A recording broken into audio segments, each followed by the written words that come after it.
नमस्कार, आप देख रहे हैं नेशन भारत और मैं हूं मनोज चतुर्वेदी। आज हम चुनावी गणित में चलेंगे बिहार के सीमांचल में। बिहार के सीमांचल का वो जिला जो नेपाल से लेकर और पश्चिम बंगाल की सीमा को छूता है। जी हां, मैं बात कर रहा हूं पूर्णिया की। पूर्णिया जिले का पूर्णिया सदर विधानसभा क्षेत्र जो 2000 से लेकर अभी तक भाजपा के कब्जे में है। कांग्रेस के दिग्गज भी हारे वहां से। लालू ने भी अपनी राजद की किस्मत वहां आजमाइश कराई और गढ़ रहा शुरुआत से तो सीपीएम का, कम्युनिस्टों का। लेकिन 2000 में यह भ्रम टूट गया और भाजपा ने अपना विजय पताका वहां से फहरा दिया। जी हां, हम आपको बता दें कि 2000 में किरण केसरी के चुनाव में झंडा फहराते हैं। 2005 उनका टर्म काल है। फिर 2005 में किरण केसरी जीतते हैं। 2010 तक उनका टर्म काल। फिर 2010 में किरण केसरी चुनाव जीतते हैं। लेकिन 2011 में वहां बाईपोल होता है और वहां से फिर भाजपा जीतती है। लेकिन 2015 में भाजपा ने एक नई आजमाइश की और वैश्य समाज के विजय खेमका को टिकट दिया। भाजपा ने फिर वहां से बाजी मार ली। आखिर क्या कारण रहा कि कम्युनिस्ट, राजद और कांग्रेस होते हुए ये सीट भाजपा के पास चली आई? और यदि इस बार का भी हम विश्लेषण करेंगे तो ये सीट भाजपा के पास ही रहने की उम्मीद है। सबसे पहले हम मतदाताओं और उनके जातिगत जो वोट हैं उस पर चर्चा कर लेते हैं। तो पूर्णिया में यह देखा गया है, 2015 के विधानसभा के हिसाब से जो देखा गया है, 2015 में जो भाजपा के उम्मीदवार थे विजय खेमका, उनको करीब 92,000 वोट मिले थे। जी हां, और वो 32,000 वोटों से विजयी हुए थे। उस समय पूर्णिया में वोटरों की संख्या, ये जब मैं आपको 2015 के विधानसभा आंकड़े की बात बता रहा हूं, तो उस समय वहां वोटरों की जो संख्या थी वो करीब 2,83,483 थी। लेकिन 2019 के लोकसभा और अभी जो वहां वोटर बढ़े हैं उसके हिसाब से ये संख्या वोटरों की करीब 3,10,000 के आसपास हो गई है। और यदि हम लोकसभा के चुनाव के आंकड़ों को देखते हुए विश्लेषण करें तो अभी जो है वहां पे पूर्णिया सदर में, पूर्णिया विधानसभा जो सीट है उसमें 54,000 जो है वैश्य मतदाता है। अति पिछड़ों की संख्या वहां 1,31,000 है। आप अब मान सकते हैं कि अति पिछड़ा ये वर्ग जो है वो कितना ज्यादा पूर्णिया के वोट बैंक को इफेक्ट करता है, वोटरों को इफेक्ट करता है। उसके बाद वहां यादव आते हैं। 13,000 वहां यादवों की संख्या है। स्वर्ण वहां 32,000 है। शेड्यूल कास्ट की बात करें 36,000, शेड्यूल ट्राइब जो हैं 17,000, और सबसे अति पिछड़ों के बाद किसी का वोट बैंक वहां पे है तो लालू के की फैक्टर मुस्लिमों का है। 75,000 फिलहाल वोटर हैं पूर्णिया में। और उसके बाद करीब 10,000 की संख्या है प्रवासी बंगाली और नेपाली जिनका वहां पर वोटर आईडी कार्ड बना है, वो प्रवासी है वहां पे। अब आप ये समझ सकते हैं कि आखिर भाजपा का की फैक्टर वहां क्या होता होगा। 75,000 मुस्लिम वोटर, 13,000 यादव वोटर और अति पिछड़े जाति से करीब पकड़ ले हम कि 15,000 वोट भी यदि जाते होंगे लालू के पास तो संख्या 1 लाख से ज्यादा होती है। लेकिन 92,000 वोट मिलने के बाद ही 32,000 से विजय खेमका जीत गए थे, जबकि 64% के आसपास मतदान हुआ था। वोटर टर्नआउट जो था वहां पे वो करीब 65% का था। जी हां, विजय सिन्हा को उस समय 2015 में 49% to 6% वोट मिले थे। वहीं कांग्रेस के इंदु शर्मा को 31.7% वोट के साथ 59,205 मत मिले थे, जबकि विजय खेमका को 92,000 मत मिले थे।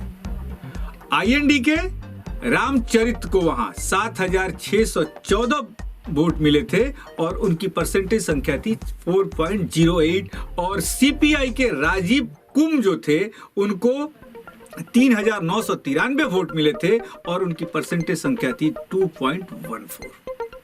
अब इन सभी आंकड़ों को हम फिर से एक जगह जुटा के यदि 2020 का कैलकुलेशन करते हैं आंकड़ों को, तो जहां तक लगता है कि वोट वही रह जाएगा।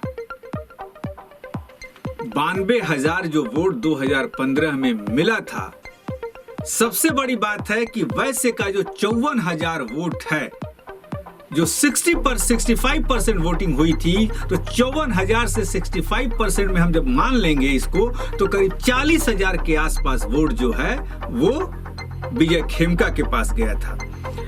अब हम ले लेते हैं स्वर्णों का वोट, तो स्वर्णों का वोट भी 32,000 है, उसमें से 65% यदि हम ले लेते हैं भाजपा के लिए, तो वो भी करीब 20 से 22,000 वोट जो है विजय खेमका के पास गया था, यानी कि भाजपा के पास गया था। अति पिछड़े जो है उसका भी एक वर्ग जो है वो विजय खेमका कहिए या फिर भाजपा के कार्यों को सपोर्ट करते हुए उनके साथ जाता है। इस बार यदि कोरोना का काल चल रहा है, वोटिंग परसेंटेज कितना जाएगा ये तो वक्त बताएगा, लेकिन घटता है तो भी कहीं भाजपा को ही फायदा, बढ़ता है तो भी भाजपा को ही फायदा, क्योंकि जो की फैक्टर लालू यादव का हमेशा से रहा है उस पे विश्वास भाजपा नहीं करती। वो यादव कम्युनिटी और मुस्लिम कम्युनिटी उधर ही जाएगी, जबकि हम 10,000 जो करीब आसपास वोट है, करीब उसमें से 6,000 वोट भी लालू के पास ही जाता होगा। अब हम यदि इस पे पूरी समीक्षा करें, तो इस समीक्षा से जो सामने आ रहा है, इसमें सबसे बड़ी बात यह है कि हमने आपको जैसे पहले बताया है कि 2000 में ये सीट भाजपा ने छीन ली अपने विपक्षी दल से, और 2015 तक यानी कि हैट्रिक लग चुका है। बीच में एक पोल इलेक्शन भी हुआ 2011 में, और हैट्रिक लगा। चौथी बार भी भाजपा जो है मैदान मारने के लिए तैयार है।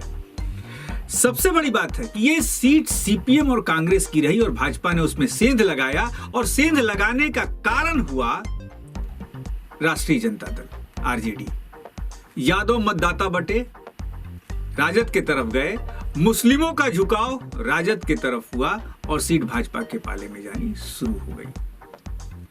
अब फिर एक बार वही दिखता है कि महागठबंधन का कहीं नामो निशान नहीं है, और लड़ाई जो है फिर से वही होगी। भाजपा बनाम या तो कांग्रेस हो या तो राजद है, लेकिन सीमांचल में इस बार एक फैक्टर और काम करेगा, ओवैसी फैक्टर। यदि ओवैसी मैदान में उतरते हैं तो ये जो 11,000 के आसपास वोट मुस्लिमों का है वो ओवैसी की तरफ ट्रांसफर हो सकता है, लेकिन यादव का वोट कतई जो है मुस्लिम की तरफ नहीं जाएगा, ये अनुमान लगाया जा सकता है। तो देखना अब ये होगा कि भाजपा अपने मतदाताओं को, जो उसका प्योर वोट बैंक है, वैश्य, स्वर्ण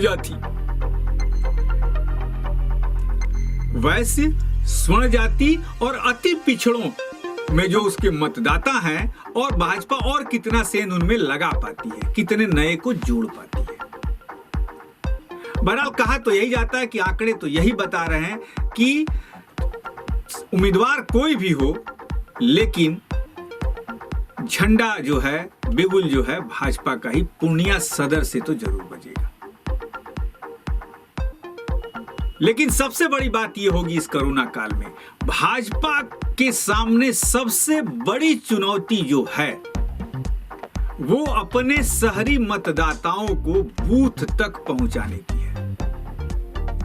कोरोना काल में जो शहरी मतदाता हैं वो खास करके घरों से निकलना नहीं चाहेंगे, वो भी जो उच्च वर्ग के मतदाता हैं वो अपना जान जोखिम में डालकर कभी भी वोट डालने नहीं जाएंगे। और भाजपा की सबसे बड़ी चुनौती इस बार यही देखने को मिल रही है और इसी कारण भाजपा ने बूथों पे अपने कार्यकर्ताओं को सबसे बड़ी जिम्मेवारी सौंपी है। पटना से लेकर जिले स्तर तक कार्यकर्ताओं को जिम्मेवारी सौंपी गई है कि बूथ तक पहुंचाना है अपने वोटरों को, अपने लोगों को, कि चुनाव डलवा सके, वोट डलवा सके। अब देखना है कि भाजपा कितना मेहनत करती है, उसके जमीनी स्तर के कार्यकर्ता कितना मेहनत करते हैं कि भाजपा को यह सीट फिर से उसकी झोली में डलवा सके। चुनाव है, भाजपा किसे उम्मीदवार बनाती है ये आजकल 2-4 दिन में क्लियर हो जाएगा। लेकिन यदि भाजपा विजय खेमका को उम्मीदवार वहां से बनाती है तो विजय खेमका का जो चेहरा है, जो छवि है अपने इलाके में लोगों के पास, जो वो मेहनती हैं, उससे ये कहा जा सकता है कि भाजपा जो है फिर से वहां झंडा गाड़ेगी। कल चर्चा करेंगे फिर किसी क्षेत्र के चुनावी गणित का। तब तक के लिए मनोज चतुर्वेदी को दीजिए आप इजाजत। नमस्कार।